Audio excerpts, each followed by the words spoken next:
Hi, my name is Don. I'm with Best Fire Equipment Company. I'm going to show you today how to hydrostatically test a fire extinguisher. This is a standard 5-pound ABC fire extinguisher. Its date of manufacture, if you can see that right there, is 2005, making it now 12 years old. By law, we have two options with this extinguisher. We can replace it or we can hydrostatically test it.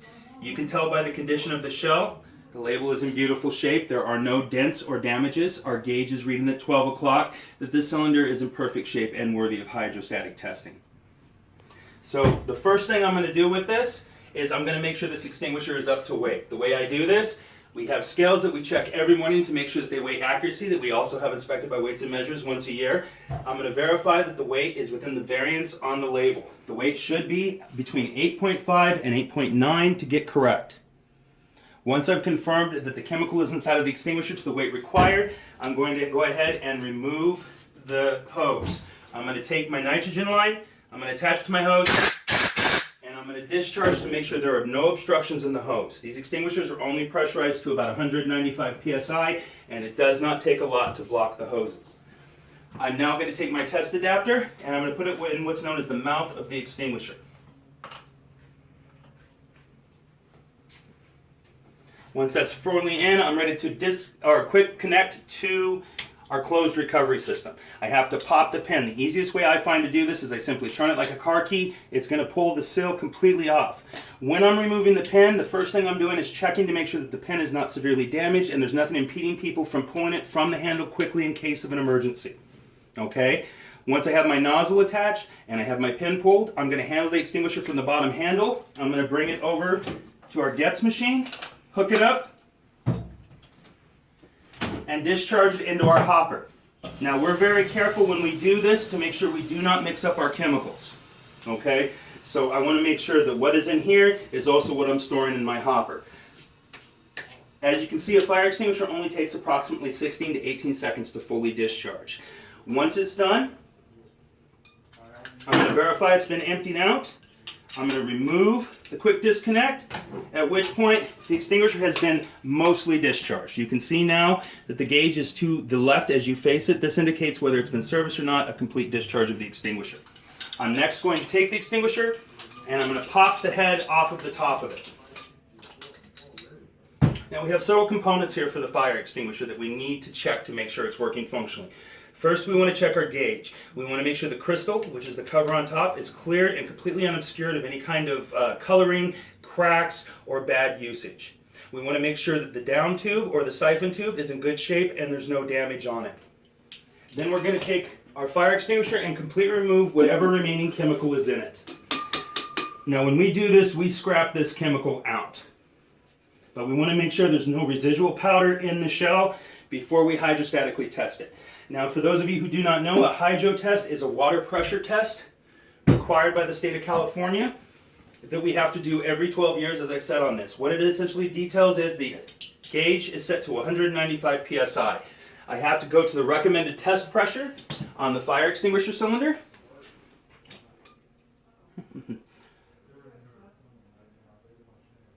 Which is going to be right here.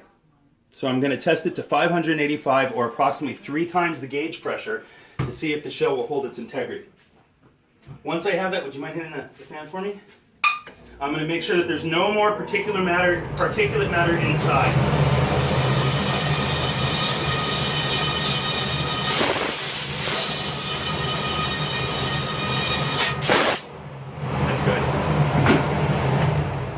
Okay, now I have my cylinder, so we're going to go ahead and we're going to take it over to the hydro test station, okay?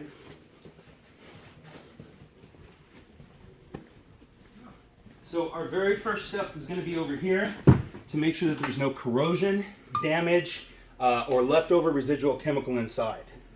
So I'm going to take my inspection light and I'm going to look down in. Now I don't know if you can see down in there, but the cylinder should look roughly like that. Nice and clean, good shape, no internal corrosion that we can't catch. You'll also see that there's not very much residual chemical in there.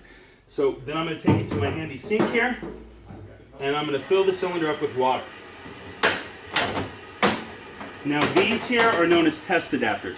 These are the pressure adapters I put on the top to bring this to the pressure it needs to be. This is our cage. You never want to hydrostatically test an extinguisher without putting it in a cage. If you have a defective shell, you don't want it to blow out on you with no protection.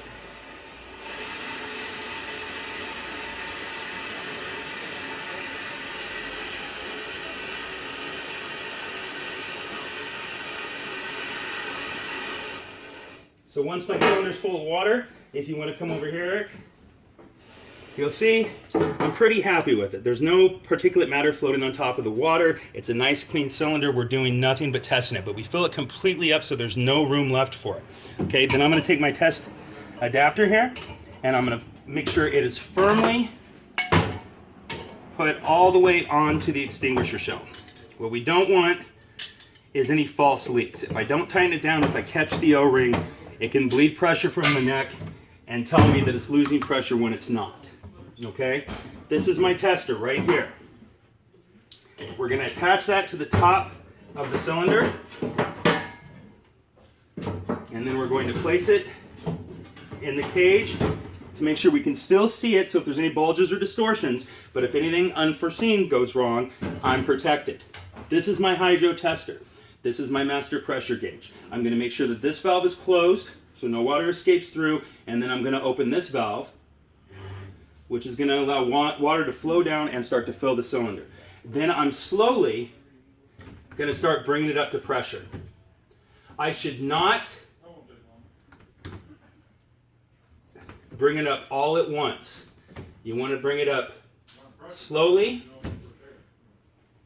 so that's at the accurate pressure. And if you can see up here, I'm testing it at 585.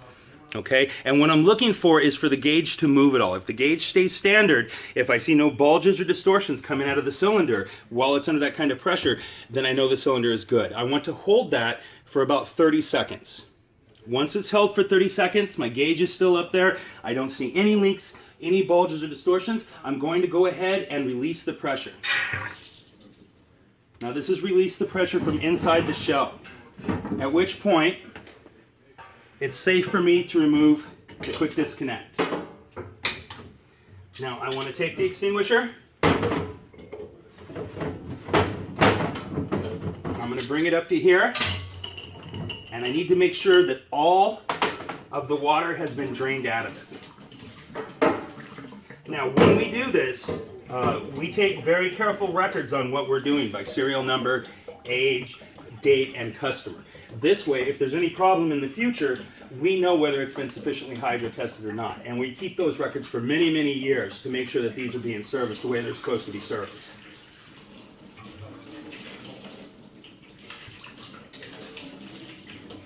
Now, once I have the majority of the water out of it, I'm going to take my much longer air gun, attach it up into here,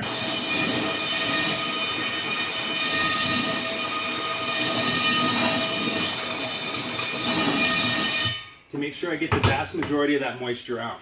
Then one more time, I'm going to test it with my inspection light. I want to make sure there's no powdery chemical in there, the cylinder looks good, and there's no bulges or distortions inside that are not visible from the outside of the shell. It looks very, very good. This is our dryers. When you hydrostatically test a fire extinguisher, you have to make sure that all of the liquid has been completely removed from the inside of the shell before you put the chemical back in. If you do not, once the chemical's in there, it can clump. It can start to clog up, and it can make it difficult for the extinguisher to discharge. Now, once I have them on my dryer, it's going to sit here for approximately 20 minutes until I make sure it's done. I'm going to take it off. I'm going to check it with my inspection light once more. If I see no residual moisture sitting in the bottom or the bonnet of the shell, I'm going to go ahead and set it down and cool it, and then we'll tag it to make sure that it's ready. Hey guys, we're back. My name is Don again. We have our hydro shell on the dryer. We're now going to service the head while that's drying. Now this is of course known as the head of the fire extinguisher. The first thing I have to do is to press the handle and blow through the siphon or down tube to make sure all residual chemical is out. This is going to make it easier for me to clean it when I start to service it. I'm then going to grab it up here with my pliers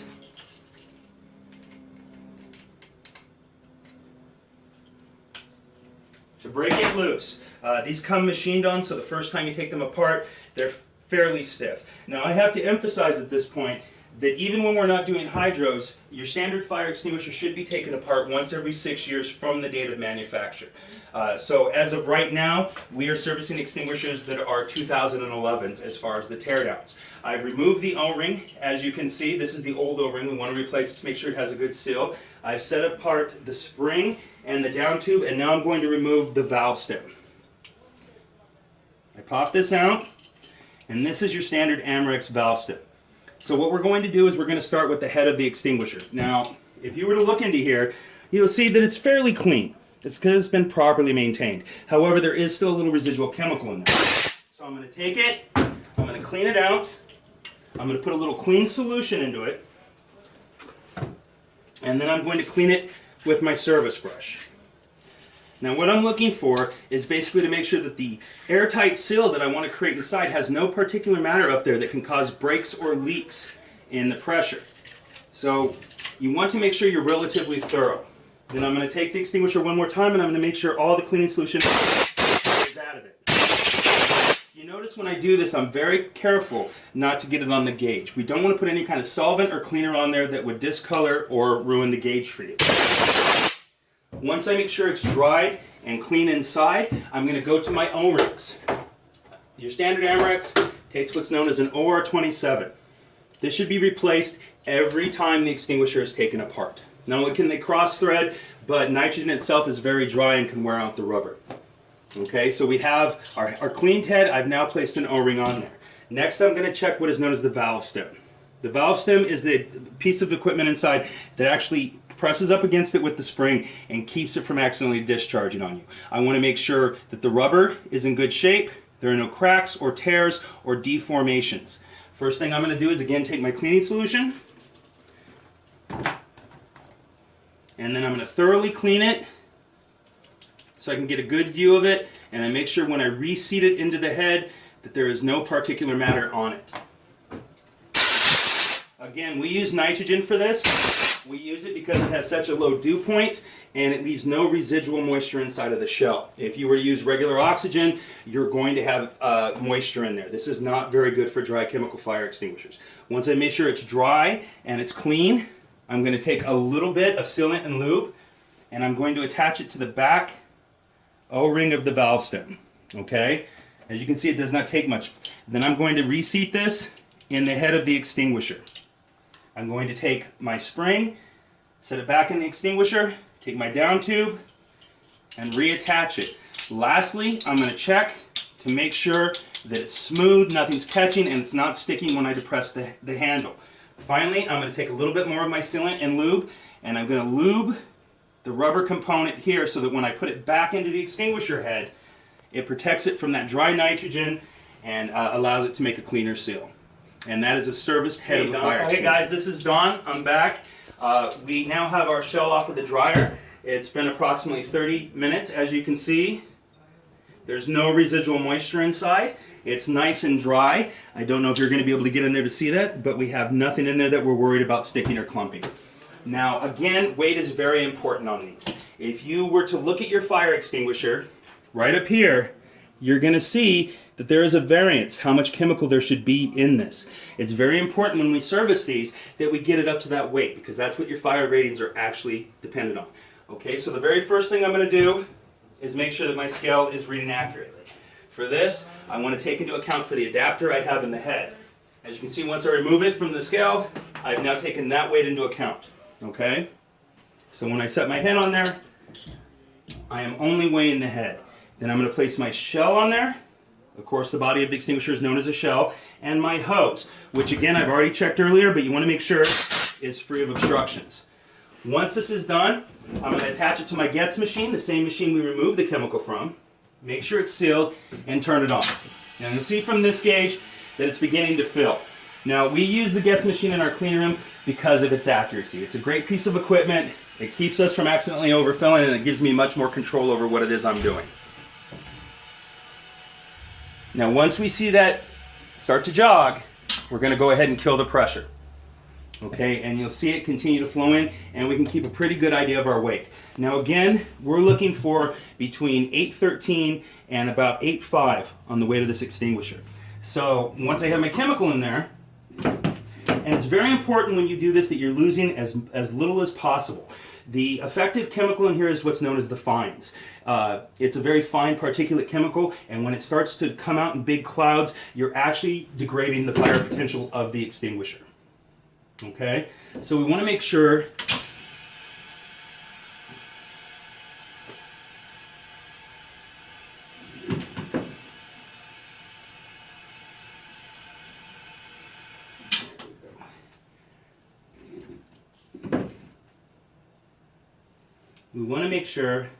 we get that weight where we need it.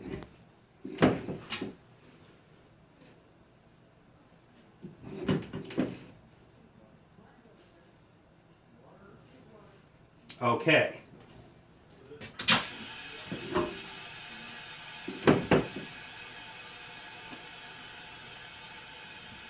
Once it's up to the proper weight, like right there, I'm going to go ahead and I'm going to put my extinguisher shell back up here, and I'm going to make sure that I get rid of all the chemical that will block the thread. I'm then going to take my wire brush, I'm going to put it into the head of the extinguisher, and I'm going to clean the threads. Then I'm going to take my toothbrush and put it in there and get all the fines out. Once you've done this, you should have a nice clean thread at the top of it. Okay? Okay, now that we have our threads cleaned, we have to attach what's known as a verification of service collar. This is specifically designed so that when we put it on the neck of the extinguisher, there is no way we could have gotten that on there without properly servicing this extinguisher. If you have an extinguisher that exceeds 6 years and does not have this on here, you need to have it serviced. Okay, so the first thing I'm going to do is I'm going to punch out the year that it was torn down, and I'm going to punch out the month that I tore it down. I'm going to attach it to the top here. I'm going to take my head. I'm going to put it straight in and screw it completely down. And as you can see, there's no way I could have done that without properly discharging the extinguisher. Now we need to charge the extinguisher. As I said, these are pressurized to approximately 195 psi. You never want to charge this with the gauge towards you, okay? Just in case. So I'm going to take it, I'm going to hook it up, I'm going to put it away from me, and you should see the gauge start to come up. Now we never set our regulators more than 10 points above the recommended pressure. We never want to base our pressure off of the gauge. We always want to trust our regulator up here so that we know we have the right pressure. It's a way we ensure that we get the correct gauge. Once I have it pressurized up, I'm going to take the pull pin, I'm going to place it into the head of the extinguisher through both holes. So there's no way this can move without that. Now I want to make sure that it stays this way until you need it. So I'm going to take what is known as a safety seal or a flag seal. I'm going to put it through the head of the extinguisher and cinch it down enough that there's still play. You want these to be able to move a little bit, otherwise they tend to break. But you want it in there enough that this will not come out unless someone needs it. On that point, guys, if you ever see an extinguisher, even if it looks full and it's missing this flag seal, we recommend you have it looked at by a professional. We do not live on hope. If you want it to work, make sure that it's been properly serviced. Once I've done that, I'm going to take my leak solution, I'm going to check the gauge, and I'm going to check the valve stem inside. And I'm looking for any bubbles that are going to come out that show me anything around the casing, the seams, the neck, or in the mouth. Once I see that all the bubbles are starting to slide off of it, I'm then going to dip it in my water bucket for one final leak test. I can't emphasize how important leak testing is.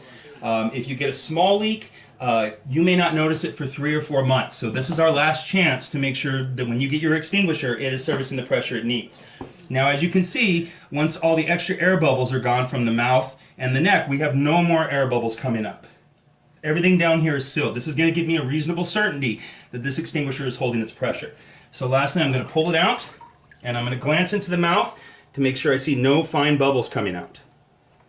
Once that's done, I can take the extinguisher, I can completely remove the moisture from the mouth, and I'm thoroughly going to clean it down. Now, if you've done this correctly, The head of the extinguisher and the gauge will always face outward with the nameplate and the instructions. If it is ever backwards, it's a messed up head and it is not legal to hang where you have it. So make sure your extinguishers face out with the gauge and the nameplate. These are your operating instructions. Okay? And make sure everything is clean, in good condition. We now have our hydro sticker on the back that tells me when it was serviced. Okay, so this will now take this and move it down to here. So we have another 12 years for this. Lastly, I'm going to take the hose I blew out. I'm going to reattach it to the head. Make sure it's firmly in there. Now you'll note how smoothly that went in. If I notice any problems getting it to come out, if I notice any problems with threading, I need to stop and fix that immediately. Okay, but this one gave us absolutely no problems. I'm going to put it back into its holder, and then I'm going to zero out my scale to make sure I'm at the proper weight. And there we go, 8.7, right at what we need it to be at. Finally, to make sure that I have done my full job, I'm going to take my service tag. This is going to have my name and my service number on it, or my EE number. Okay, I'm going to punch it from the date I did the service. So we're going to do March 2017 annual service, and we're going to do it on the 13th. Then I'm going to take it, I'm going to attach it to the gauge, and I'm lightly going to turn it just a couple of times. Okay, this is going to affix it to the gauge. It will tell them when it was serviced. This is what a properly serviced fire extinguisher looks like. We have our collar ring, we have our service tag with the tech's name and the number clearly put on there. Our gauge is at 12 o'clock and it has a seal. Okay, now we like to put the year on the seal. We're not required to in this state, but it makes it much easier for you to tell at a glance when it was last serviced. And that's about it for how to service a fire extinguisher and hydrostatically test one. Now I'd like to emphasize, guys, that this is not to be done by you in your home. You need special equipment to do this. You really want someone licensed by the state fire marshal and working for a reputable company doing these types of services for you. It's my hope that you will never need a fire extinguisher, but if you do, I certainly want it to work for you on that day. Thank you very much.